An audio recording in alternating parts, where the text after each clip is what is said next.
what's going on everybody? It's ETAPRIME back here again. Today we're going to be taking a look at the brand new GameSir X2 Pro. This is a new USB Type-C controller for Android, and if you're a regular viewer of the channel, you know I love my telescopic, or otherwise known as stretchy controllers, especially when they connect to your device over USB Type-C. Now, I was always a big fan of the original GameSir X2. They did a couple revisions, one with the separated D-pad, one with a real D-pad. But this one here looks to have fixed a lot of issues with the first, and I'm super excited to test it out. Now they are making two different colors. You can pick it up in black or white. Both of them will come with this handy little carrying case here. It's actually really nice. And obviously I chose the white version. You can pick these up from the GameSir website or Amazon. I'm pretty sure they'll have them on eBay also. I'll leave some links in the description. But along with the X2 Pro, we're also going to get a couple accessories here. And this does have a little bit of customization to it, which is always really nice. Right here, we've got some extra analog covers. It comes with a set of concave and convex covers. Plus, we can swap the layout of the action buttons. They're actually magnetically attached, and I'll show you that in just a second. I thought that was a pretty cool little feature. But overall, I really do like the design and the look of the controller, and one thing you might notice is this does have a dedicated Xbox button. It's Microsoft certified for Game Pass, so cloud gaming works out really well with this thing. Now, one thing I want to mention here is the D-pad and the action buttons are clicky. They're not using any rubber membranes here, so that might turn some people off. It's basically just like the new Razer Kishi V2. And just like that controller, we do have analog triggers around back here, but the difference here is these are actually using Hall sensors. So we've got a magnetic field here instead of a physical connection. And as you can see on the back, we've got two extra mappable buttons. But when it comes to these triggers, they work out really well for racing games. Some people call them analog triggers, some people call them linear. But basically, you can put in just a little bit of input there, and it's only going to detect a little bit of input. And we've actually got quite a bit of travel when it comes to these mobile controllers, so if you're into racing games, this might work out great for you. Unfortunately, when it comes to the Hall sensors, they're only in the triggers for this controller. It would have been really nice to see it in the sticks up here, but these are using Alp sticks, so they do feel pretty good. Like we saw, this does come with some analog stick covers. We've got convex and concave. I'm going to go with the concave on here. And when it comes to the action buttons, A, B, X, and Y, these are actually magnetically attached with some pretty strong magnets. I mean, you're not going to lose these while you're playing a game or moving this thing around. And we can swap them out to kind of an Xbox layout or a Switch layout. It's really up to you. But all four of them are removable, so you could swap these out in any orientation you'd like. So for my testing in this video, we're going to be going with three different devices. We've got the Pixel 6a, which is a smaller device than the other gaming phones that we're going to be using. We've also got the Red Magic 7 Pro S, which is an absolute beast, and the Black Shark 5, which is a really nice little gaming phone with that Snapdragon Gen 1. Now, I've tested a lot of devices in here, and I haven't found one that doesn't fit yet. It'll actually fit up to a 179mm phone, and obviously this connects over USB Type-C, so we're not going to get any latency like Bluetooth would introduce. The USB Type-C connection here is flexible, so you're not going to damage your device. And yeah, I mean, basically any phone that's on the market right now will fit in this unit. It is spring-loaded with a pretty heavy-duty spring in here, so you can hurt yourself if you let this thing snap back on your skin, so just be careful about it. But we're going to go ahead and throw the Pixel 6a in here. This is the smallest device we'll be putting in the controller today. And I just wanted to show you here because it does leave a little of the edges visible. It's just a much smaller device than some of the gaming phones on the market or the higher-end Samsung phones. So just be aware that if you've got a smaller device, you might not fill that controller completely up. But it's connected already. We're ready to go. It's just like plugging a USB controller in. And by the way, Android does detect this as an X input controller, so it's going to work with Android games that natively support controllers, emulators, cloud gaming, you name it, this controller will work with it, with a few exceptions. So there are a few games on the market right now that only support like the PS4, PS5, and original Xbox controllers like Call of Duty Mobile, and for something like that you will need to use the GameSir mapping app or something else like the Mantis Pro mapping app, which is what I personally like to use. Unfortunately, when it comes to those Activision games, they're kind of limited on controller support right now. But I've just put the Red Magic 7S Pro in here, and this is one of those phones that fits perfectly in this device. I mean, it definitely fills it up, makes it a really nice gaming handheld, whether you want to do native Android games, emulation, or cloud gaming on this device. And because I know I'm going to have a few questions about it, yes, the GameSir X2 Pro does work with the Egg NS emulator. So I just wanted to put that out there. If you're into Switch emulation on your Android device, the X2 Pro does work. Personally, I don't use the app, but it's really up to you.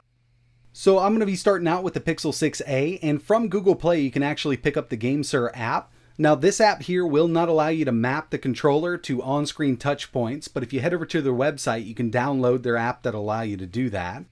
Not exactly sure why the one on Google Play doesn't do it right now, but they do offer the app over on their website. This one is more kind of like a game launcher. We can also go in and switch the layout of the action buttons, kind of switch layout or an Xbox layout. Plus, we can update the firmware of the controller directly on our Android device.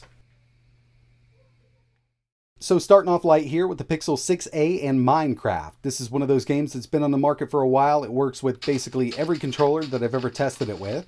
And when it comes to the GameSir X2 Pro, it's no different here. Didn't have to do any kind of mapping whatsoever.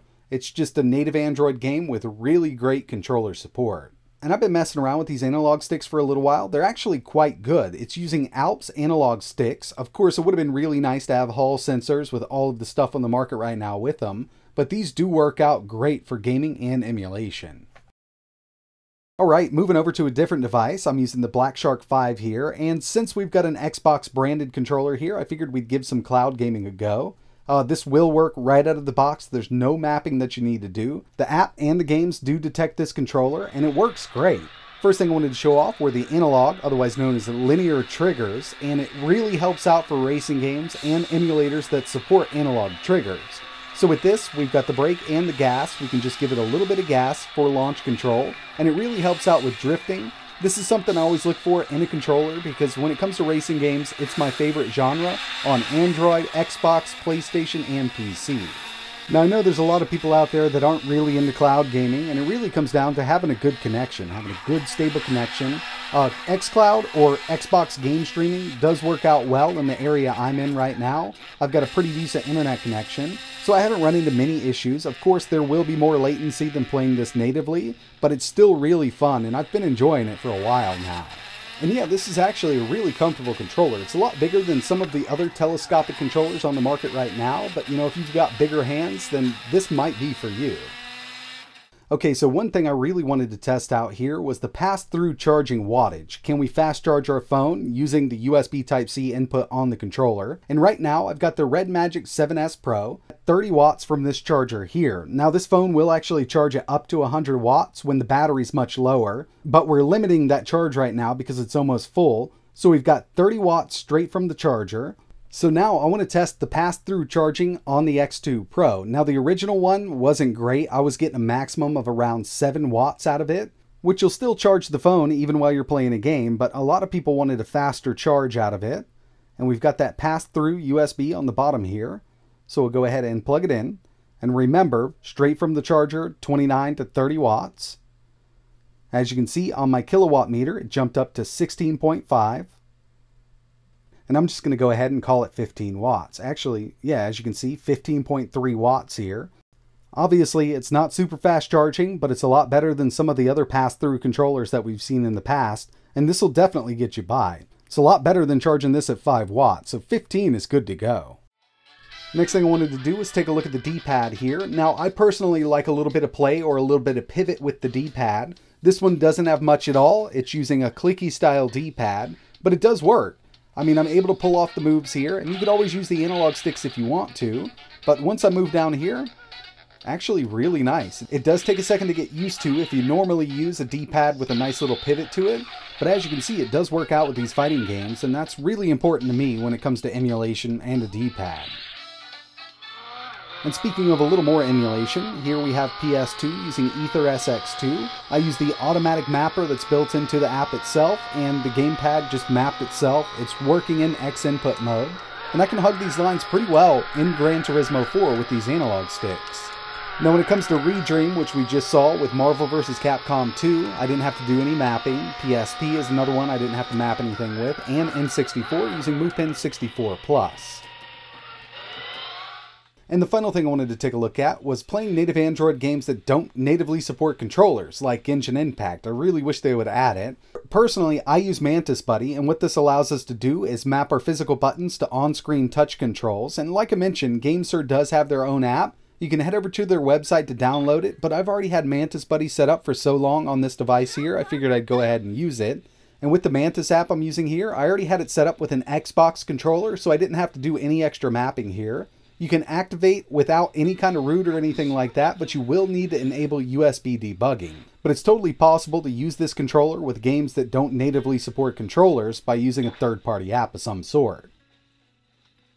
So overall, I'm really liking the GameSir X2 Pro. Now when it comes to the price on this, it's $79.99 right now at the time of making this video. I'm not sure if they're going to raise the price or lower it down the road. You never know. But it's fallen right in line with all of the other higher-end USB Type-C telescopic controllers on the market.